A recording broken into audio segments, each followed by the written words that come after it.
Shalom Bapak Ibu Saudara, jumpa lagi di dalam Ephrata Devotion pada pagi hari ini. Mari kita membaca dan merenungkan firman Tuhan dari Lukas 9 ayat yang ke-23. Katanya kepada mereka semua, setiap orang yang mau mengikut aku, ia harus menyangkal diri, memikul salibnya setiap hari dan mengikut aku. Bapak Ibu dan Saudara, kita baru saja memperingati atau merayakan Paskah, atau dengan kata lain kebangkitan Yesus. Dari konteks yang kita baca tadi, kita menjumpai bahwa mengikut Tuhan kita harus menyangkal diri. Saya yakin setiap kita sudah sering mendengar dan bahkan hafal dengan kalimat ini. Ikut Tuhan harus menyangkal diri. Namun mari kita sama-sama memperhatikan apakah arti dari menyangkal diri. Artinya adalah kita harus melupakan kepentingan diri kita sendiri. Nah, orang-orang Kristen harus dapat mengesampingkan apa yang menjadi kepentingan sendiri demi mengarahkan kehidupannya kepada apa yang menjadi kepentingan Allah. Tuhan Yesus sendiri harus menyangkal diri dan melakukan kehendak Bapanya. Yesus telah memberi teladan kepada setiap kita perihal ketaatannya kepada kehendak Bapanya. Di dalam Filipi 2 ayat 8 dikatakan bahwa bahkan sampai mati di kayu salib, Yesus saja rela mati hanya untuk memenuhi kehendak Bapanya.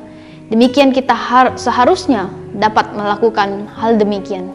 Kita tidak diminta untuk harus memikul salib, namun kita diminta untuk mematikan segala keinginan daging kita.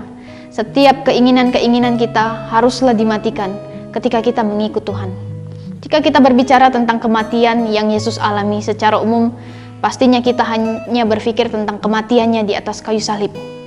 Kematian itu terjadi karena keinginan Yesus ketika berada di Taman Getsemani. Yesus menyerahkan keinginan dan kehendak pribadinya kepada Bapa sebagai ganti tunduknya ia kepada Bapanya. Yesus mati membayar segala hutang dosa kita. Dia yang tidak mengenal dosa telah dibuatnya menjadi berdosa karena kita, supaya dalam Dia kita dibenarkan.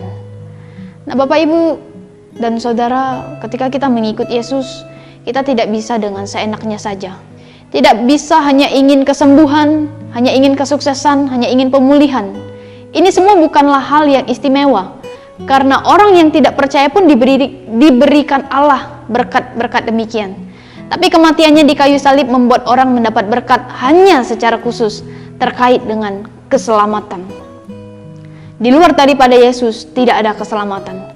Karena itu orang Kristen yang adalah pengikut Kristus harus mau menyangkal diri, berserah penuh kepada kehendak Tuhan dan meneladani Tuhan dalam segala hal. Bapak Ibu dan Saudara, bagaimana kehidupan kita hari ini? Sudah berapa lama kita menjadi orang Kristen? Sudah berapa lama atau berapa kali kita merayakan kebangkitan Yesus?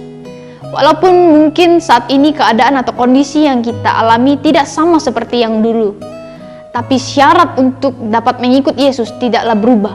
Ya, ini harus dengan tetap menyangkal diri, menyerahkan hidup kita sepenuhnya hanya untuk Tuhan. Mari kita mulai dari diri kita untuk dapat menyangkal diri kita hari demi kesehari. Mari kita berdoa. Tuhan Yesus yang baik, berkati setiap kami. Ajar kami boleh terus menyangkal diri kami ketika kami mengikut Tuhan. Jauhkan kami dari segala keegoisan diri kami, agar kami boleh layak dan berkenan kepada Tuhan. Berkati kami Tuhan, terima kasih. Hanya di dalam nama Tuhan Yesus kami berdoa. Amin.